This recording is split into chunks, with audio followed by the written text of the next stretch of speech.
Let me give you a basic gestalt. We live in a third-dimensional plane. We can see the planets, the galaxies, the suns, hundreds of billions of galaxies photographed, universes. We live in an amazing space-time continuum. And we're on this planet, and Einstein's physics showed it, Max Planck's physics showed it, there's at least 12 dimensions.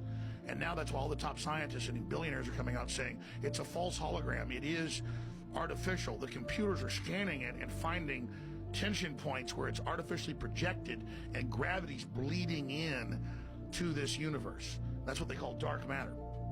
So we're like a thought or a dream that's a wisp in some computer program, some God's mind, whatever. They're proving it all. It's all coming out. So we're on this planet, the third dimension, which is a launch pad to all the other dimensions below and above.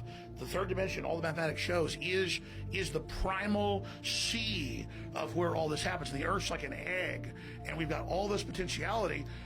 Now, there's like this sub-transmission zone below the third dimension that's just turned over to the most horrible things is what it resonates to. And it's trying to get up into the third dimension that's just a basic level consciousness to launch into the next levels. And our species is already way up at the fifth, sixth dimension, consciously our best people. But there's this big war trying to basically destroy humanity because humanity has free will and there's a decision to which level we want to go to. We have free will, so evil's allowed to come and contend and not just good. It's people who are psychically, genetically available to interface in this incredibly diverse universe with all these dimensions above and below and all around us with consciousnesses. And the truth is, no energy is ever destroyed. It all continues on.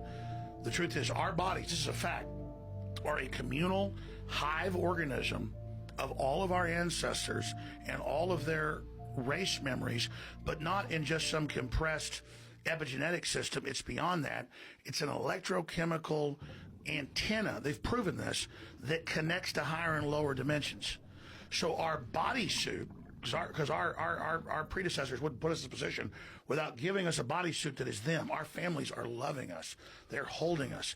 They're wrapped all around us. Their strength, their will, their bad, their good, their sins, the good things they did, the battles they won, the battles they lost, the woman they loved, the man they loved. It's all in us. All these people. It's why we're able to look into so many things and have so many different experiences. The elite are all about transcendence and living forever and the secrets of the universe, and they want to know all this. Some are good, some are bad, some are a mix. And so all the shaman, all the ancient religions, everybody says there are the good ones and there are the bad ones. But the good ones don't ever want to organize. The bad ones tend to want to organize because they lust after power. And people are interfacing. So you say, where does it begin?